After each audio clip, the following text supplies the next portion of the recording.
Craig Pittman's latest book about Florida is part love letter, part hate mail. It's in keeping with the style that has defined his decades of award-winning reporting on the state's environment, and infinite parade of characters. He joins us now via video. Craig Pittman, thank you so much for being here. Thanks for having me. So, your latest book is Welcome to Florida: True Tales from America's Most Interesting State. And I'm going to say interesting sounds a bit like a euphemism in this case. Uh, what do you really think about Florida?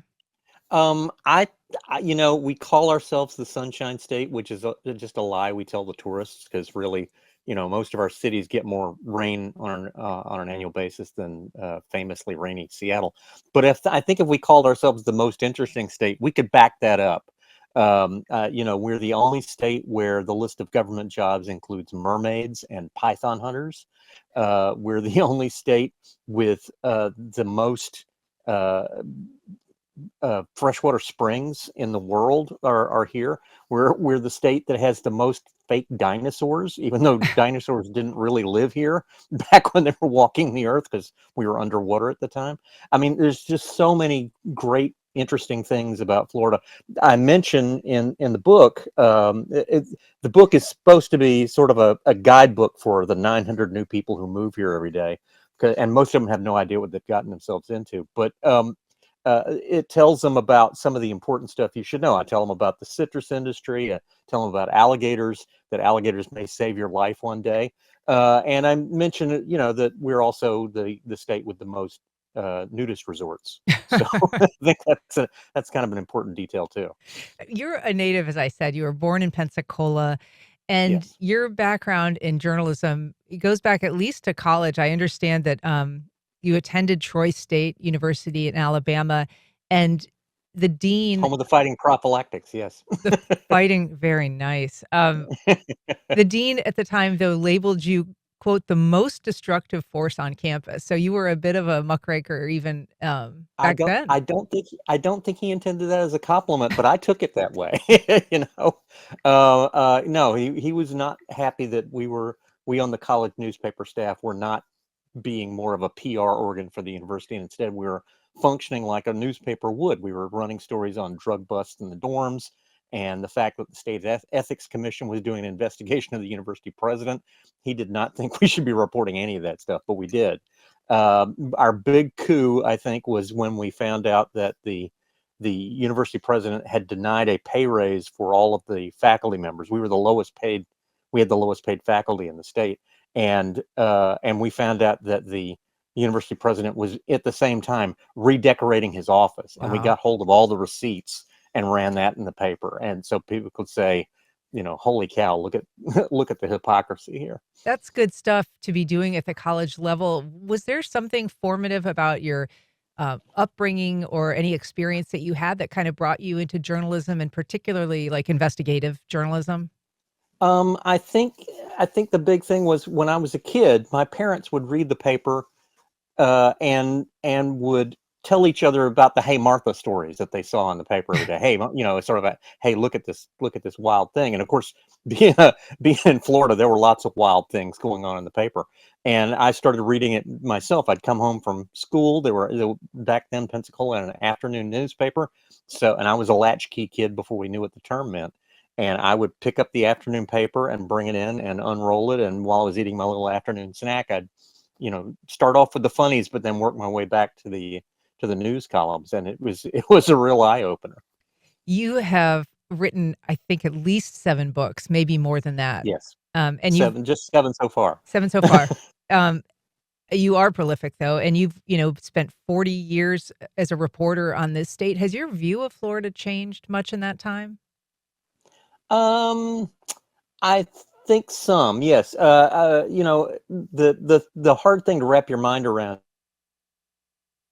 Time we go to the ballot box, it's a different set of voters who are voting because, like I said, we get 900 new people moving in every day, and those folks are coming in with no knowledge of what this place was like, you know, a year ago, much less 10 years ago. They don't know that we used to have a growth management act that actually would control where we grew and make sure that there was infrastructure in place to support the growth. They don't know the history. They don't know how important the Sunshine Law has been for Florida. And so when legislators or governors proposed cutting back on the amount that's available to the public, they're okay with that. And so I think we, as longtime people who are longtime residents, we need to do more to educate those new folks and tell them, hey, we're losing stuff that's important to the state. And it's been heartening to see the reaction that people have had to some of the biggest threats to our natural environment. I mean, when people found out that there was a proposal to build golf courses in Jonathan Dickinson State Park and do some other horrible things, they came out in force and protested all over the state and got the legislature's attention and got the legislature to pass a law saying you can't do that ever again. That was incredibly heartening, and I think that's a great thing for people to remember. Is we know that the environment is important in Florida. We know the environment is the economy in Florida, and people are willing to defend it. And I think both political parties need to be paying more attention to that. If you're just joining us, we are talking to author Craig Pittman about his latest book and his years chronicling the story of Florida. Later, we're going to be talking to the creators of a new solar plant recycling facility about what's predicted to be a tsunami of solar waste. But if you have a question for Craig Pittman or a comment, you can give us a call at 904-549-2937. You can email us at firstcoastconnect@wjct.org. And of course, you can watch our live stream right now on the WJCT YouTube channel. Speaking of pollution, you are doing a bit of a public service with this book, this most recent one, Welcome to Florida, because you're reminding people, as you said, about some of the history, the context for some of these Mhm. important stories and things that are happening today, precedents that were set years ago. One of the stories that you touch on in the book is the story of Jacksonville, which of course is, something our listeners would care about. Um, They should. yeah. And the chapter is called Stink City. Tell us a little bit about that chapter and why you decided to Yeah. include it. Well, we were moving my son up to Jacksonville. He's working there now, and my wife reminded me while we were driving in. She said, "Oh, remember how stinky this place used to be?" And I had forgotten, but she was absolutely right. It used to be Stinky Town right there, and you guys went through a long process of trying to get rid of that smell, which rich people said smelled like money, but of course, poor people, for most of the people who lived in Jacksonville, it smelled like cancer and other problems. And so I got interested in finding out how that all came about, because Florida has a continuing and growing problem with toxic algae blooms. And I said, how can we compare those two? How can we do the things Jacksonville did to get rid of a terrible pollution problem and use that for the toxic algae blooms? And it was a great way of looking at history, but also looking at what our current situation is. It's also a reminder, of the fact that when things like that happen, there very often is a divided experience in terms of Mhm. who is enduring, the downside of some sort of development or some sort of production and who is benefiting from it. And that's something that kind of shows up in a lot of the stories that you tell. Yes, absolutely. I mean, and because and it's something I wanted to point out is, there were people who were profiting off of the really bad smells coming out of Jacksonville, but there were also it was causing problems for the city in terms of recruitment, getting new people to move in, getting new businesses to move in. Folks would come there and take one big whiff and say, "Nope, we're not gonna be here. We're gonna move to a different city because Mhm. this Jacksonville isn't it." And so, the folks who got to work to make that change, God bless them, because the city has clearly benefited from that. So the environmental beat is a tough one. I mean, it can lead not only, for people who are active in the environmental community, but to people who are covering it, to a little bit of burnout, especially when you see some of these issues emerge again and again. Sometimes there is a temporary victory, but it kind of resurfaces years later. And I would imagine that's something in your, many years of reporting on these issues that you've encountered. How do you manage that? Do you experience burnout? I think the way you manage that, or at least the way I manage it, is with lots of really corny jokes, bad puns, and obscure pop culture references. 'Cause that's That's your that's coping sort of mechanism? that's my coping mechanism. And occasionally my editor says, "Are you sure you want to put this in?" Yes, yes, definitely. I want to put this really bad joke in there because I think you have to make people laugh about stuff even while you're telling them, "Hey, things are looking really bad," because otherwise they're going to stop reading. So if you want them to be educated, then you have to give them something to sink their teeth into. And I do my best. I write this weekly column for the Florida Phoenix, and a lot of what's in this book are columns that ran in the Phoenix first. And I do my best to column to write a positive one, to say here's something positive that happened. And some of those columns are in the book. For instance, there's a column, the very first piece in there, and in some ways my favorite one, is the one about a developer who was the kind of a guy who would wear alligator shoes with alligator eyeballs on them. I mean, he's just Oh, that my. sort of flamboyant. And he and a partner who actually had money from founding the Subway sandwich chain, they were planning to go into Yeehaw Junction, one of the quirkiest towns in Florida, and they were going to create this development that they were calling Destiny, that would wipe out a huge chunk of Florida grasshopper sparrow habitat. And things did not go well for them. They wound up suing each other. The cops got involved, and the land wound up being preserved, and the sparrow habitat is still around. And so, I wrote that up. I think the title for that one is "Destiny Takes a Hand." So there are some good outcomes, and we should celebrate them and enjoy them. Absolutely. We've got a call from Eric in Arlington. Good morning, Eric. Go ahead. Yeah, my father was a longtime professor at UNF, and UNF has tried to sort of erase his legacy because he leaned left. He was a professor of political science and sociology out there, had a PhD, and taught for quite a while out there. But anyway, he was part of something called the Sawmill Slough Club, I think was the name of it. This is going back 50 years, so it's hard for me to remember. Yeah. But they worked to prevent the building of a golf course out there somewhere by UNF or adjacent to UNF or on UNF grounds around there. And I was wondering if you knew the details of that because I'm not really sure all the details myself. Thanks for taking my call. Thanks, Eric. Craig, I don't know if you know, I mean, I'm kind of familiar with that. Is that a story that you are aware of? I mean, UNF, when it was built, was really, sold on and kind of predicated on the idea that it was a natural place and it was in the middle of a natural environment. And that was almost incorporated into the curriculum. It was kind of a big part of UNF's story. And of course, as it's grown, it has had to push into some, well, I don't know if it's had to, but it has pushed into some of those areas. And the golf course was one controversy.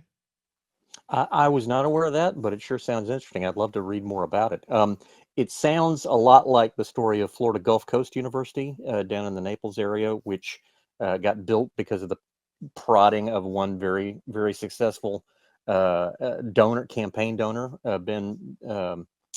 Gosh, I'm drawing a blank. It's Ben Hill Griffin the third, Mm. and they were talking about how great it would be for the environment, but of course the property they picked to build it on was a lot of wetlands, and it got to be known as Mildew U because the campus would flood so regularly. Uh, and of course, it was also Florida panther habitat as well. So, yeah, don't believe what the don't believe what the government's telling you about how great things are. I guess is the bottom line here. You mentioned the new arrivals in Florida, maybe as many as 1,000 new people every day coming here, Mhm. as you say, without knowing anything about Florida history, Florida politics, even Florida's environment. I think a lot of people move here thinking it's one thing, and only after Mhm. living here for a while realize that that's sort of a manicured or artificial version of nature in Florida. One thing that you focus on in your book that is, I think, important for people to know, and I'd like you to talk a little bit about, is the Burt-Harris Act. Can Oh you yeah. remind us of what that was, what it did, and how that sort of changed how development could occur in Florida? Yes. The Burt-Harris Act, which I think is maybe the most destructive law ever passed by the state legislature, uh, was supposed to focus on any change that a government agency makes to your property that makes it become more burdensome for development. And so if you feel like that the zoning that they have put on you is burdensome to your development, you can sue them.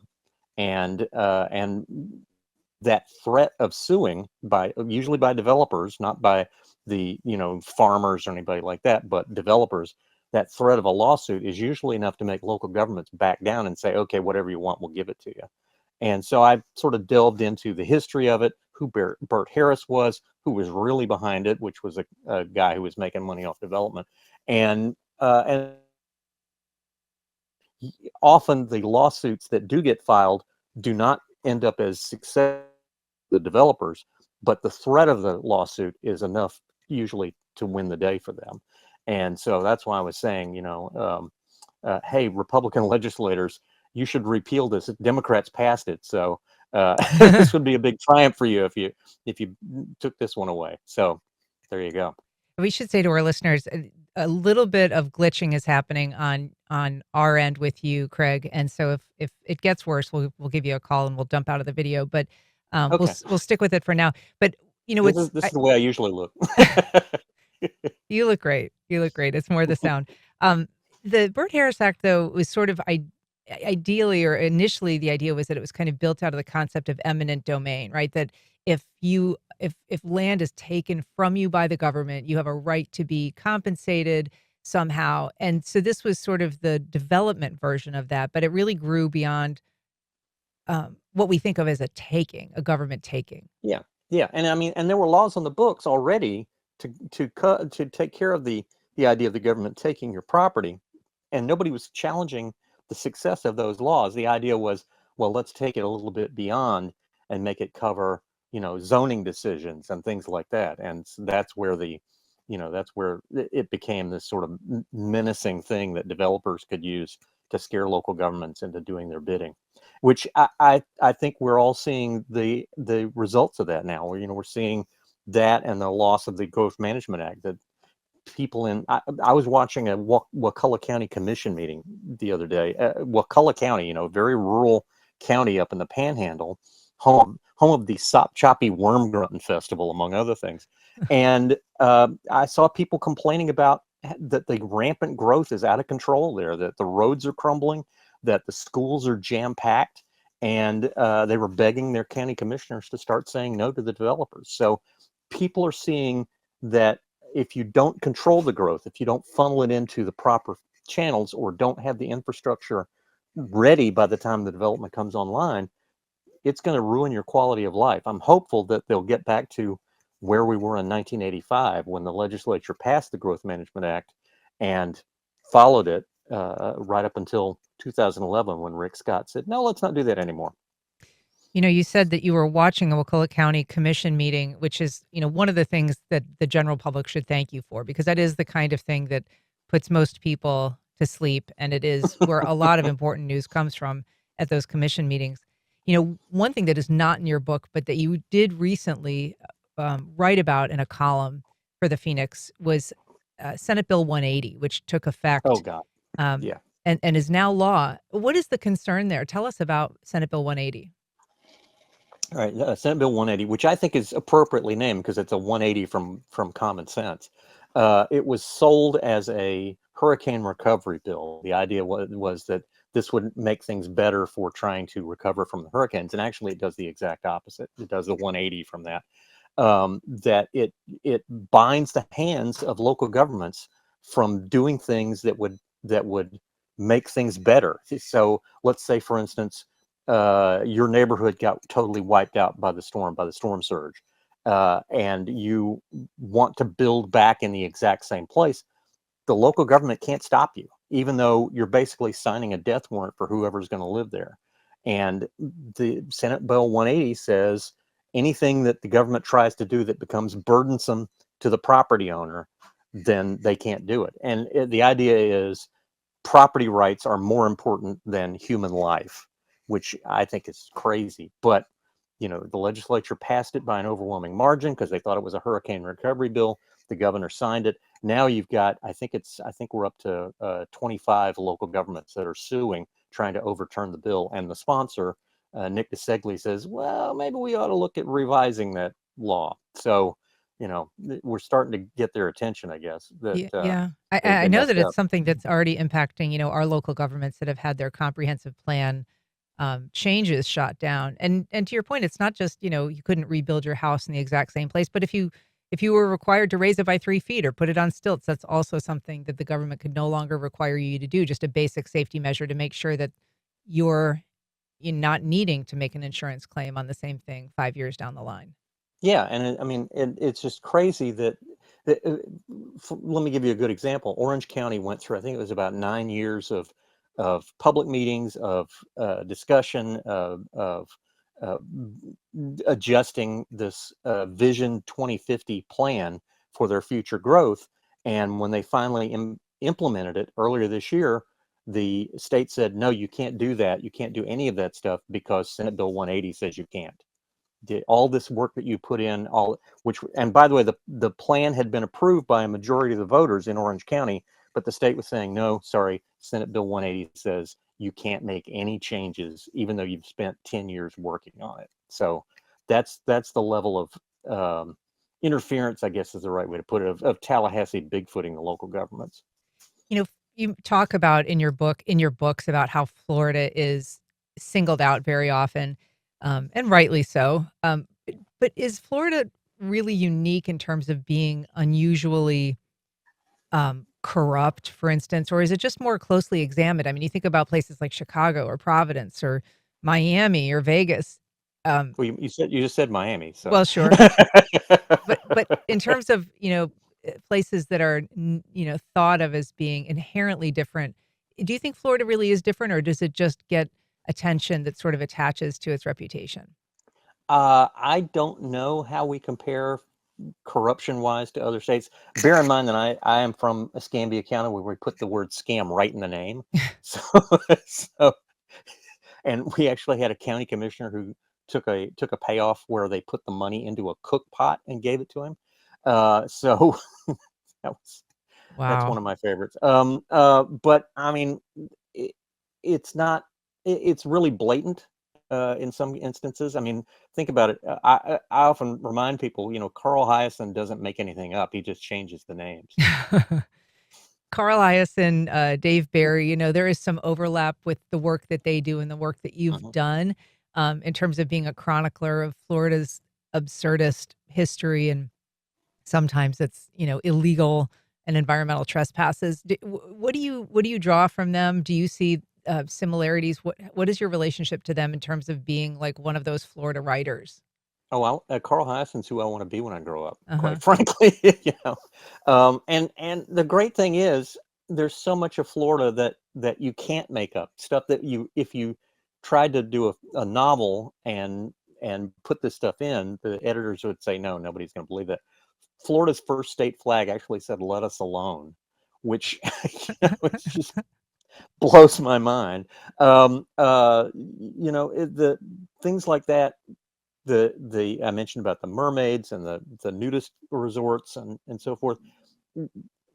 It This is a really special place, and I always try and remind people there are some great things about this place. Florida has an award-winning state park system. We've won national awards 4 times, which is 3 more times than any other state has won. Our beaches are routinely ranked among the best in the world, and our cop log items are definitely the funniest. You know, one of my favorites is one from Gainesville. Man in road rage incident runs over self. So Wow. yeah, That's a special headline. Um, yes, definitely. Florida. The piece I wrote about alligators, by the way, starts with one of the classics, which was Florida man throws alligator through drive-through window. Yes. Um, Yeah. and he was charged with assault with a deadly weapon, where the weapon was the alligator. I mean, we do sort of out onion the onion in a lot of Yeah. ways. Florida has now spread a little bit, though. I mean, people say that we kind of lead the nation now, whether it's on legislative matters or just kind of planting the flag on political stylings, the tone of the discourse. So, a lot of people think that the world is sort of becoming more, not the world, the country is becoming more like Florida. Do you think that's the case? I'm seeing a lot of trends that started here that are showing up elsewhere. Uh, Project 2025, which is apparently the map for how the government is now being run, got its start in Florida. A lot of the stuff that's going on here, wound up being translated into that. So, getting rid of vaccine mandates and um, ignoring climate change, even though there's lots of science for that. And instead, we passed a law focused on the dangers of chemtrails. Just crazy stuff like that is now showing up in the things that Washington is doing. So, and of course, remember that our current president is a Florida man now. Mm. Um, I believe it was the New York Post that actually ran a headline that said "Florida man runs for president" when he announced he was going to run this last time. Yeah, yeah. So we mentioned that you're in town Friday for a book reading. You're going to be at Happy Medium Book Cafe, and that's going to be a great event. I mean, it starts at 6 for kind of a social hour, but then you have a interview by Tim Gilmore, who's on this program with some frequency. He's a local author, very prolific local historian. So that should be a lot of fun. What should people expect? Well, I'll tell some stories. I'll probably tell the Destiny story and some of the others from the book. And I'll be wearing a very colorful tropical shirt Uh, because that's what I do every day now. And I should mention that I think that although there's a ticket price for people, I think if you bring your emotional support alligator, the alligator does get in free as long as it's on a leash. Excellent. Well, the book is called Welcome to Florida: True Tales from America's Most Interesting State. It is a great read. It's a fun read. It's an important read, I would argue as well. Craig Pittman, it's so nice to talk to you. Thanks for doing this. Thanks for having me. All right.